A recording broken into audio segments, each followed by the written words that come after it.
আজ বুধবার ৩১শে ভাদ্র ২০২৫ সালের ১৭ই সেপ্টেম্বর। মকর রাশি, মকর লগ্ন, ক্যাপ্রিকন সাইনের জাতক জাতিকাদের আজকের দিনটি কিন্তু এক প্রকার বেশ কাটতে চলেছে।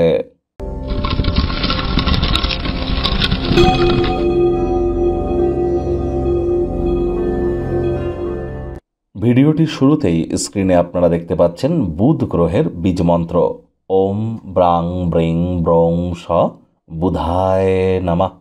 এটি আজ আপনারা সকাল দুপুর সন্ধ্যা 3 বেলাই 108 বার জপ করুন না, অত্যন্ত উপকৃত হবেন। এ বিষয়ে কোনো সন্দেহের অবকাশ কিন্তু নেই।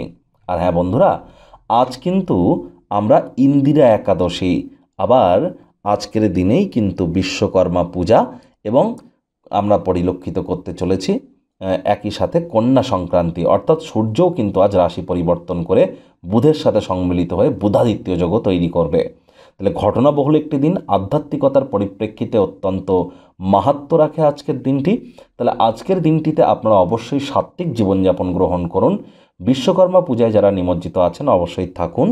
আজ কোনো রান্নাবান্না দিনের বেলা যেন করবেন না।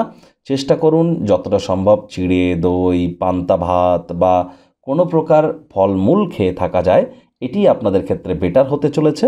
এবং বিশেষ করে যারা কোনো প্রকার হার্ডওয়্যার রিলেটেড বা যারা অটোমোবাইল ইন্ডাস্ট্রিতে আছেন, ইঞ্জিনিয়ারিং সেক্টরে আছেন, তাদের ক্ষেত্রে কিন্তু দেব বিশ্বকর্মার কৃপা প্রাপ্তি করা আপনাদের জন্য অত্যন্ত গুরুত্বপূর্ণ। আর যারা সনাতনী ভাই বোন আছেন তারা অবশ্যই একাদশীর এই মহান ব্রত আপনারা অবশ্যই পালন করুন। বুধ সম্প্রতি তিনি স্বগৃহে গোচর করেছেন, অত্যন্ত শুভ পরিণামদায়ক ফলাফল আপনারা প্রাপ্তি করবেন। ভাগ্য মিটার আজ আপনাদের বলছে 7.5 আউট অফ 10। ভাগ্য আপনাদের অনুকূলেই থাকবে। অর্থগত ব্যাপারে আপনাদেরকে একটু সাবধানতা অবলম্বন করেই চলতে হবে। কায়িক পরিশ্রম হলেও শরীর মনে সতেজতা এবং তরতাজাই আপনারা অনুভব করবেন। আনন্দদায়ক সফর, সামাজিক জমায়েত আপনাকে ভারমুক্ত এবং মানসিকভাবে খুশিতে রাখবে। কায়িক পরিশ্রম হলেও শরীর মনে সতেজতা এবং তরতাজাই আপনারা অনুভব করবেন। দীর্ঘদিনের পুরনো রোগশোক, অসুস্থতা থেকে আজ মুক্তি পাওয়ার দিন, পরিত্রাণ পাওয়ার দিন। আজ টাইম ম্যানেজমেন্ট, মানি ম্যানেজমেন্ট সম্পর্কে আপনাদেরকে জ্ঞান বৃদ্ধি করতে হবে, তা না হলে আসন্ন সময়টি কিন্তু আরও ক্রিটিক্যাল জাংচারে পরিপূর্ণ হতে পারে।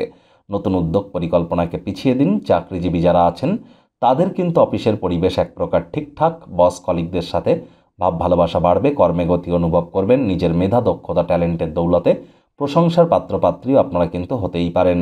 রাজনীতিবিদ যারা আছেন জনসংযোগ বৃদ্ধি করুন, সমাজে পপুলারিটিও ইনক্রিজ করবে। শিক্ষার্থী বিদ্যার্থীরা যে কোনো প্রকার পরীক্ষা প্রতিযোগিতায় সফলতা অর্জন করবেন। উচ্চশিক্ষার জন্য যারা বিদেশ যাত্রার কথা ভাবছিলেন, ভাগ্যদেবীও আজ আপনাদের পক্ষেই আছেন। সন্তান সন্ততি থেকে থাকলে তারাও তাদের কৃতিত্বের দ্বারা আপনাদেরকে গর্বিত অনুভব করাবে। হাউসওয়াইফদের জন্য দিনটি এক প্রকার বেশ। প্রেমিক প্রেমিকা, স্বামী স্ত্রী উভয়ের ক্ষেত্রেই বলবো, ফুল ফুটুক আর না ফুটুক, আজ আপনাদের প্রেমের বাগানে বসন্ত। দিনটিকে যতটা সম্ভব রোম্যান্টিক করে তোলা যায় সেই প্রচেষ্টাই আপনাদের জারি রাখা উচিত। কোনো না কোনো রোম্যান্টিক ভ্রমণে আপনারা যেতে পারেন। ভ্রমণ এবং শিক্ষামূলক সাধনা আপনার সচেতনতাকে কিন্তু বৃদ্ধি করতে পারে। পরিবার পরিজন, নিকটে স্থানীয় ব্যক্তিবর্গ, বন্ধু স্বজন সকলের সাথেই ভাব ভালোবাসা বাড়বে। শত্রুপক্ষ বিরোধী পক্ষ খুব একটি শক্তিশালী থাকছে না।